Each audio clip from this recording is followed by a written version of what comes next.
Au 19e, Paris devient la capitale mondiale du théâtre. C'est le moment où le spectacle vivant se place au centre de la vie publique chez les Parisiens. Comme dit l'auteur de Théâtre parisien, il parle de la dramatocratie pour désigner cette société qui place au centre de leur vie publique et sociale le théâtre. Même dans un rapport du Conseil d'État de l'époque, on peut lire qu'aucun autre plaisir intellectuel n'exerce un pouvoir aussi grand sur le spectateur que l'art dramatique. Effectivement, le théâtre parisien est très puissant. Il influence les scènes en province, il influence les scènes à l'étranger.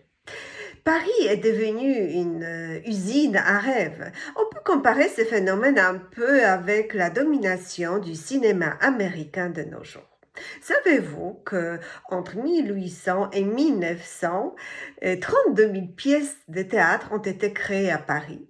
C'est beaucoup. On produit beaucoup, mais pourquoi? Parce que le public n'est jamais rassasié. Les voyageurs étrangers sont étonnés. Ils disent que les Parisiens préfèrent le théâtre au pain. Ils disent que c'est une vraie rage, une maladie, une infirmité. On a l'impression que les Parisiens ne vivent et ne travaillent qu'à l'idée d'aller se régaler au théâtre. Et effectivement, les théâtres parisiens affichent le plein en soirée et même pendant une période en journée. Mais attention, le spectacle parisien de l'époque n'est pas le même que celui de nos jours. Les Parisiens ont besoin de bouger, de s'exprimer à haute voix pendant la représentation. Les lumières restent allumées pendant le spectacle et le mouvement dans la salle est perpétuel. On va pour passer la soirée. Certains vont juste parce qu'il y a la lumière et la chaleur, d'autres pour parler d'affaires, d'autres pour préparer un mariage, faire une rencontre, rencontrer une aventure ou chasser l'ennui. Et puis on devient aussi une curiosité pour les autres. En fait, le spectacle est des deux côtés de la scène. Il y a aussi des petits métiers du théâtre qui animent les salles de leurs cris.